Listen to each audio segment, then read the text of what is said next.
안녕하세요. 루터대학교 교목처장 홍경만 교수입니다.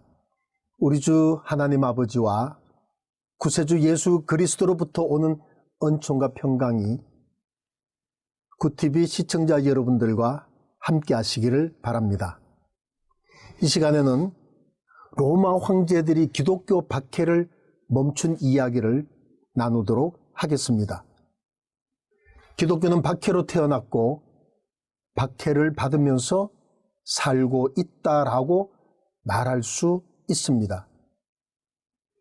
이것은 제가 지난 시간에 말씀드린 주제인 벼랑 끝에 살아가는 이야기와 같은 맥락이라고도 할 수 있습니다. 박해는 십자가를 지는 일이지만 그러나 십자가는 우리의 자랑입니다. 십자가의 능력이 있고 십자가의 생명이 있기 때문입니다. 박해는 곧 십자가의 삶이지만 그러나 그 삶은 인간에게 풍성한 생명을, 영원한 생명을 가져다 줍니다. 이 시간 초대교회 당시 로마 제국의 박해를 받은 기독교 선조들의 이야기를 나누면서 많은 황제들이 박해를 멈춘 이야기를 나누고자 합니다. 우리는 이러한 과거 역사를 통해 오늘날 세상의 온갖 종류의 박해와 핍박을 멈추게 할 수 있는 지혜를 배울 수 있습니다. 기독교가 당한 박해는 기독교가 시작될 때부터 로마 제국과 깊은 관련이 있습니다. 예수님께서 탄생하실 때 로마 제국의 분봉왕 헤롯 대왕의 박해가 있었습니다. 이 박해로 아기 예수님께서는 부모님들과 함께 이집트로 피난을 떠나야만 했습니다. 예수님께서 그 후에 나사렛에 정착해 사신 다음 30살이 되셔서 세상에 나오셨고 3년간의 공생애를 사실 때도 유대 사람들의 박해를 받았지만 로마 제국의 박해를 끊임없이 받으셨습니다. 그 후 예수님의 12사도들과 수많은 제자들은 로마 제국에 의해 끊임없는 박해와 핍박을 받았습니다. 물론 유대인들의 지속적인 박해가 있었지만 그 뒤에는 로마 제국의 비호가 있었습니다. 역사적으로 대표적인 초대교회의 몇 가지 박해 사건을 살펴보겠습니다. 우선 사도시대 때 예루살렘 교회에 박해가 가해져 스데반 집사님께서 돌에 맞아 순교를 당하셨습니다. 그 후 예수님의 동생 야고보가 순교를 당하고 그 뒤를 이은 사촌 동생 시메온이 예루살렘 교회의 수장이 되어서 맡고 있다가 또 순교를 당하셨습니다. 또 다른 예수님의 동생으로 알려진 유다도 순교 죽임을 당했습니다. 예루살렘 교인들은 전 세계로 흩어져 나갔습니다. 로마 제국의 박해는 이렇게 지속적으로 이루어졌지만 반면에 박해가 멈추던 시절도 있었습니다. 우리는 로마 제국의 박해가 왜 멈추었는지, 왜 약해졌는지 하는 일을 생각해 보지 않을 수 없습니다. 이제 그 내용을 자세하게 살펴보겠습니다.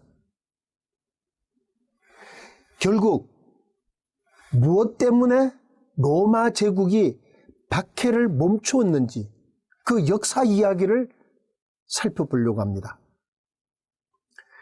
로마 제국이라고 하는 말은 로마 황제를 말합니다. 로마 황제는 곧 로마 제국입니다. 그만큼 로마 황제의 권력이 셌다는 얘기입니다. 예를 들어 로마 황제는 곧 신격화되어 백성들의 숭배 대상이 되었습니다. 황제가 박해를 멈춘 역사 이야기를 통해 오늘날 우리 신자들이 세상을 살 수 있는 지혜를 얻을 수 있습니다. 기독교를 아주 심하게 박해한 로마 황제들은 너무너무 잔인하게 그리스도인들에게 박해를 가했습니다. 그 중에 대표적으로 네로 황제를 말하지 않을 수가 없습니다. 64년 로마시의 대화재 사건을 네로 황제는 그리스도인들에게 그 잘못을 모함을 해서 덮어 세웠습니다. 네로 황제는 그리스도인들에게 책임을 물었고 그리고 아주 심하게 박해하기 시작했습니다. 네로 황제가 박해하면서 법령도 만들지 않고, 즉 법과 절차도 없이 적극적인 명령으로 처리를 했습니다. 여러분, 로마 제국이라고 하면 법의 국가입니다. 세계의 법의 기초가 로마에서 완전히 닦였다고 말할 정도입니다. 많은 철학자가 있습니다. 많은 학문이 나왔습니다. 그럼에도 불구하고 황제들은 적극적으로 자기가 생각하는 대로 일을 처리해서 큰 문제를 일으키는 일들이 많았습니다. 그래서 로마의 역사가, 타키투스는 이런 일 때문에 그리스도인들이 로마 제국에서 불법 종교가 되어 법의 보호를 받지 못하게 되었다고 말하고 있습니다. 타키투스의 연대기 에날즈라고 하는 연대기에 따르면은 로마 당국은 많은 사람들을 체포하여 그리스도 신앙을 고백하게 하고 그리고 죄인으로 낙인을 찍었습니다. 당시에 우리 그리스도인들은, 우리의 신앙 조상들은 신앙 고백을 포기하지 않고 죽는 줄 알면서도 구세주 예수 그리스도를 주님으로 고백했습니다. 그러면 로마 당국은 낙인을 찍어서 죄인으로 만듭니다. 로마시를 불태운 범죄자로 몰린 그리스도인들이 고통을 당해 죽는 광경을 로마인들은 마치 스포츠 경기 구경처럼 생각했습니다. 굶주린 사자 우리에 넣기도 하고 광폭한 개들에게 물려 죽기도 했습니다. 네로 황제는 얼마나 잔인하게 박해를 했느냐면요, 그리스도인들을 십자가에 매달았는데 이때 사도 베드로께서 거꾸로 매달려 순교하셨습니다. 네로 황제는 그리스도인들의 몸에 기름을 칠해 불사른 후 그 불빛으로 연회장을 밝히도록 명령하기도 했다고 합니다. 이때 박해가 너무 심해서 박해를 하던 로마인들조차도 양심의 가책을 받을 정도라고 역사가들은 기록하고 있습니다. 네로 황제 이후에는 요한계시록의 두 마리의 짐승으로 묘사되는 티투스 황제와 도미티아누스 황제의 심한 박해가 계속 있었습니다. 그 가운데 도미티아누스 황제의 박해는 자기 친족이든 누구든지 가리지 않고 아주 엄청나게 형벌을 가하고 박해를 했습니다. 그래서 사도 바울 선생님은 로마 황제들의 이런 잔인한 박해를 배경으로 그거를 염두에 두고 빌립보서 3장에서 그들의 마침은 멸망이요 그들의 신은 배요 그 영광은 그들의 부끄러움에 있고 땅의 일을 생각하는 자라. 그러나 우리의 시민권은 하늘에 있는지라. 거기로부터 구원하는 하는 자 곧 주 예수 그리스도를 기다리노니 그는 만물을 자기에게 복종하게 하실 수 있는 자의 역사로 우리의 낮은 법을 자기 영광의 몸의 형체와 같이 변하게 하시리라 라고 말씀하고 있습니다. 자, 그러면 박해 이야기는 이 정도로 하고 오늘 주제인 로마 황제가 박해를 멈춘 이야기를 나누어 보도록 하겠습니다. 여러분 생소하지 않습니까? 전혀 이상하게 들리시지 않습니까? 로마 황제라고 하면 무조건 그리스도인들에게 기독교를 박해하는 줄로만 알았는데 많은 로마 황제들이 박해를 멈추고 온화 정책을 시행을 했다는 사실입니다. 도미티아누스 다음 황제인 트라이아누스 황제는 박해를 하기는 했지만 기독교에 대한 완화 정책을 서기 시작한 본격적인 로마 황제였습니다. 한 번은 이런 일이 있었습니다.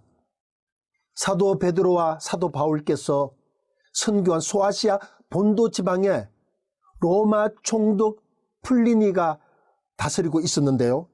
이 플리니는 법대로 원리 원칙대로 통치를 하는 총독으로 유명했습니다. 트라이아누스 황제에게 그리스도인들의 처벌에 관해 편지를 보냈습니다. 여러분 옛날 같으면은 그냥 박해하고 붙잡고 처형하고 이렇게 했는데 황제에게 질문을 한 거죠.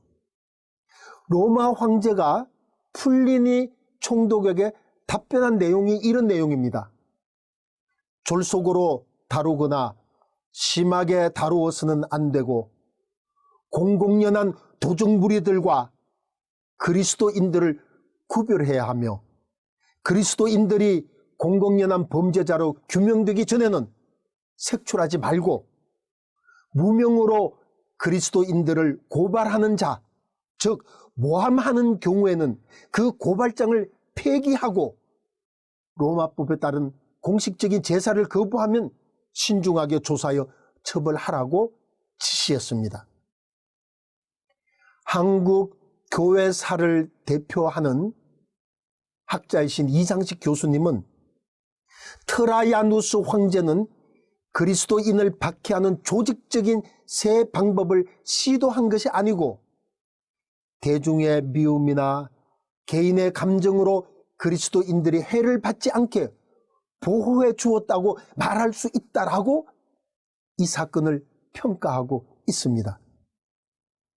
이런 온화 정책을 쓴 트라이아누스 황제의 뒤를 이은 하드리아누스 황제 또한 그리스도인에 대한 무명, 다시 말해서 함부로 고발하고 모함하는 고발장을 불인정하고 그리스도인들이 아무런 잘못이 없는데도 처벌받을 경우에 그 처벌을 집행한 관리가 오히려 벌을 받도록 시행했습니다.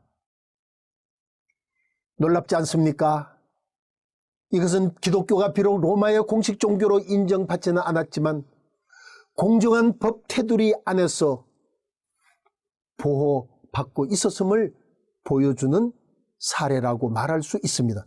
물론 지역적으로 사소한 박해는 계속해서 끊이질 않고 있었습니다. 그러나 이 덕택의 3세기 초, 즉 200년대 초까지는 약 100여 년간 기독교가 대체적으로 평화 시기를 누리며 온 세상으로 퍼져나갈 수 있었습니다. 그 결과 하드리아누스 황제 때까지 기독교에 대한 온화 정책이 이어졌습니다. 그러다가 마커스 아우렐리우스 황제 때 다시 박해가 일어나 기독교에 많은 순교자가 생기기도 했습니다. 이때 기독교는 박해를 받는 가운데도 기독교회의 진리를 변호하고 증거하는 일을 쉬지 않고 끊임없이 했다는 사실을 우리는 기억해야지 되겠습니다. 이들을 기독교 변증가라고 부릅니다. 변증가라고 하는 말은 변호하고 복음을 증거한다라는 말입니다. 대표적으로 영어 발음으로는 저스틴으로 알려진 신학자 유스티아누스는 팔레스틴에 부유한 이방인 집안 출신의 철학을 공부한 대표적인 철학자였습니다. 그런데 전도를 받고 그리스도인이 됐는데 그리스도인이 된 그 동기가 박해를 받으면서도 자기가 가지고 있는 신앙의 그 의연함을 잃지 않는 수많은 그리스도인들을 지켜보면서 감동을 받은 겁니다. 그러다가 한 노인의 전도를 받고 33세에 유스티아누스는 그리스도인이 되었습니다. 그는 로마 황제의 박해에 대항하였습니다. 히랍과 로마의 모든 신과 종교보다 그리스도교가 더 우수하고 예수 그리스도께서 살아계신 구세주라고 하는 사실을 끊임없이 변증했습니다. 이런 유스티아누스는 자신을 미워하는 당대의 철학자, 로마의 철학자 크레센스의 고발에 의해 안타깝게 166년경 기독교 신앙을 지키다가 로마에서 순교하셨습니다. 이 외에도 프로스 헬레나스라고 하는 책, 헬라인에게라는 책을 써서 기독교를 변증한 타티아누스, 스무나 교회의 순교자 폴리캅, 이 폴리캅의 제자로 알려진 이레네우스도 황제의 박해를 소아시아와 로마 교회에 알리고 이단 반박론을 써서 이단을 막기 위해 노력하다가 순교당한 대표적 변증가들이십니다. 그러던 중 본격적으로 로마 황제들의 기독교에 대한 완화 정책이 펼쳐지기 시작했습니다. 이것을 교회 역사에서는 평화 상태라고 말할 정도로 박해에서 평화로 급선회되었습니다. 박해하던 마크스 아우렐리우스 황제가 죽은 후 그 아들 콤모두스가 황제가 되었습니다.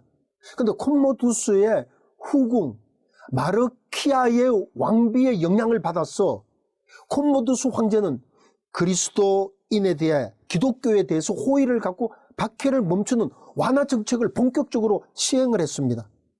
마르키아 황후는 박해로 광산에 끌려가 고생하고 있는 기독교인들의 그리스도인들의 명단을 로마 교회 감독으로부터 입수하여 풀어주도록 했습니다. 이때부터 약 40여 년간 로마에서는 황제가 12명이나 나왔는데 대부분 그리스도교 박해를 멈췄습니다. 오히려 박해를 심하게 받은 프리지아 지방에서는 그리스도인들이 시의원이 되고 각계각층에서 높은 공직자로 활동하기까지 대접을 받기도 했습니다. 심지어 아프리카 출신의 septimus 세베루스 황제조차도 처음에는 기독교를 미워했지만 그러나 그리스도인인 자신의 유모 때문에 자기를 키워준 유모의 신실한 믿음 때문에 감동을 받아서 기독교에게 호감을 베풀고 기독교인들이 장의, 즉 장례 사업과 구제 사업 단체로 공식적으로 일할 수 있도록도 해주었습니다. 그들을 이은 알렉산더 세베루스 황제는 예수 그리스도를 로마의 대표 신들을 모아두는 만신전에 자리 하나를 만들어 모셔둘 정도로 호감 정책을 시행을 했습니다. 막시무스 황제는 기독교 지도자들을 사형시키지 않고 다른 방법으로 박해를 했습니다. 그래서 많은 기독교 지도자들이 죽임을 당하지 않고 유배를 당하게 되었습니다.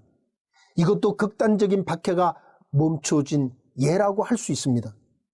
아랍 출신인 로마 황제 필리푸스, 비밀리에 기독교를 믿었다고 전해지는 로마 황제입니다. 이 황제가 안디옥 교회 부활절 예배에 갔는데 세례 교인이 아니라고 예배 참석에 거절당했다는 일화도 내려올 정도입니다. 이런 평화기를 지나고 새로운 박해기가 대표적으로 데키우스 황제, 디오클레티아누스 황제 때 있었습니다. 그러나 하나님께서는 콘스탄티누스를 새로운 로마 황제로 세우시면서 313년 기독교에게, 그리스도인에게 완전한 신앙의 자유를 가지도록 해주셨습니다. 우리가 앞에서 살펴본 것처럼 로마 제국에서 기독교를 도와준 왕족, 귀족들이 많았음을 알 수 있습니다. 사랑하는 애청자 여러분, 우리가 잘 알고 있듯이 누가복음과 사도행전은 같은 저자가 쓴 하나님의 말씀입니다. 거기에는 데오빌로 각하라는 수신자로 시작을 합니다. 데오빌로 각하라는 로마의 고위직 인물은 기독교의 변정서를 받아들일 정도로 호혜적이었습니다. 로마의 폭군 중 하나로 알려진 도미티아누스에 의해 죽은 조카 도미틸라라고 하는 분은 자신의 땅을 기독교인들의 공동 묘지로 사용하라고 내주기도 했습니다. 우리 기독교에서 삼위일체, 성부, 성자, 성령, 삼위일체 용어를 처음으로 사용한 학자가 터툴리아누스라고 학자입니다. 자기 아버지가 로마 총독청에서 근무하는 백부장 집안 배경을 갖고 있었습니다. 당시에 로마로 유학해서 법률을 공부한 인물이었습니다. 그러나 195년경 기독교인들이 신앙을 지키고자 순교하는 모습에 오히려 큰 감동을 받고 그리스도인이 되었습니다. 그렇다면 오늘의 주제인 로마 황제가 박해를 멈춘 이야기에서 이처럼 많은 황제들이 박해를 멈춘 이유가 무엇일까를 우리는 생각해 보지 않을 수가 없습니다. 거기에는 그리스도인들의 모범적인 삶이 있었습니다. 앞에서 소개한 것처럼 그리스도인들이 시의원이 되고 고위공직자로 천거되어 일할 수 있었던 것은 첫째로 잔인하고 무지막지한 박해를 받으면서도 그리스도인들이 자기의 신앙에 흔들리지 않았다는 사실은 대중들에게 너무나 큰 감동을 주었습니다. 그들은 가혹한 고문에 피 흘리고 죽어가면서도 남을 탓하거나 원망하지 않았습니다. 이것을 목격한 세상 사람들이 그리스도인들의 참된 신앙심의 그 모습에 크게 감동을 받은 것입니다. 둘째로 그리스도인들이 생활에서 삶의 모범을 보여주었기 때문입니다. 현대사회는 과거에 비해 많은 문화 행사가 있습니다. 그런데 로마 제국 당시에는 물론 지금과 비교할 수는 없겠지만 지금부터 2000여 년 전이라는 상황으로 볼 때 상당히 많은 문화 행사가 사회 곳곳에 있었음을 알 수 있습니다. 그러다 보니 곳곳마다 사람들이 각지각지에서 몰려들고 많은 일들이 일어났습니다. 이런 가운데 그리스도인들은 정직함과 바른 생활로 많은 사람들의 신뢰를 쌓아갔습니다. 실제로 로마 제국에서 그리스도교를 오해한 것은 사회적으로 비윤리적이며 비도덕적이고 불온하고 국가를 전복하려고 비밀 결사 조직을 운영하는 반정부 인사들이고 심지어 사람의 살과 피를 먹는 식인종이라는 오해가 있었습니다. 그러나 그리스도인들의 오랜 인내와 모범된 생활로 결국 사람들의 신뢰를 얻고 인정받을 수 있었습니다. 오늘날 우리는 로마 제국에 의해 초대교회가 당했던 그런 박해를 받지는 않습니다. 물론 아직도 지구촌에는 어느 지역에서는 이런 박해도 받을 수가 있습니다. 그러나 세상은 우리의 신앙에, 우리의 정체성에 여러 가지로 다른 모습으로 다른 형태로 도전해오면서 박해와 핍박을 가해오고 있는 것도 사실입니다. 코로나19 감염증 상황에서 우리 그리스도인들이 직면하는 세상은 너무나 힘들고 어렵습니다. 실제로 여전히 특별한 종교만을 주장하는 국가에서 정치적인 이유에서 그리스도인들의 생명의 위협을 당하는 박해가 계속 일어나고 있는 것도 사실입니다. 고대 로마 제국에서 많은 황제들이 박해를 완화하거나 멈췄다는 이야기를 지금 나누었습니다. 여기에는 그리스도인들이 존경받는 삶을 살았다고 하는 사실을 우리는 알 수 있습니다. 여러 지역에서 여러 곳에서 사람들이 그리스도를 신뢰하는 일이 일어났습니다. 그리스도인들의 진실되고 모범된 삶을 믿지 않는 사람들은 진심으로 보았습니다. 이런 삶의 원형은 우리의 주님이신 예수 그리스도이십니다. 그분은 하나님의 아들이시지만 인간이 되셔서 십자가에 매달려 피 흘려 죽기까지 마귀와 싸우시고 죄인인 인류를 구원하시기 위해서 사랑하셨습니다. 그 후에 부활하시고 하늘나라에 승천하셔서 다시 우리를 데리고 오시기 위해서 준비하고 계십니다. 지금 또 우리를 지켜보고 계시고 우리를 사랑하고 계십니다. 최후 흰 보좌, 백보좌 심판 때는 예수 그리스도께서는 왕권을 가지시고 저 악한 마귀를 심판하시고 성도들을 천국으로 데려가시고 영생복락을 주십니다. 오늘날 마귀는 온갖 모양으로 기독교를 박해하고 있습니다. 그러나 우리는 예수님처럼 십자가의 사랑의 힘으로 사랑의 자세로 나아간다면 이길 수 있습니다. 이솝 우화 중에서 강한 힘으로 나그네의 옷을 벗기지 못하는 바람에 비해 따뜻한 사랑의 힘으로 옷을 벗긴 따뜻한 해의 힘을 떠올릴 수 있습니다. 그래서 로마서 13장 8절에서는 피차 사랑의 빛 외에는 아무에게든지 아무 빛도 지지 말라. 남을 사랑하는 자는 율법을 다 이루었느니라 라고 말씀하고 있습니다. 우리의 신앙 선조들은 예수 그리스도 사랑을 배우고 실천하며 로마 황제들의 박해를 멈추고 기독교로 돌아서게 만들었습니다. 사랑하는 굿TV 애청자 여러분, 한 분 한 분 어떤 시련과 어려움을 갖고 계실지 알 수는 없지만 또 신앙적으로 어떤 핍박과 박해를 받고 계시는지 다 알 수는 없지만 여러분 그리스도 안에서 승리하시기를 바랍니다. 모든 지각에 뛰어난 하나님의 평강이 그리스도 예수님 안에서 우리의 마음과 생각을 지키시기를 바랍니다.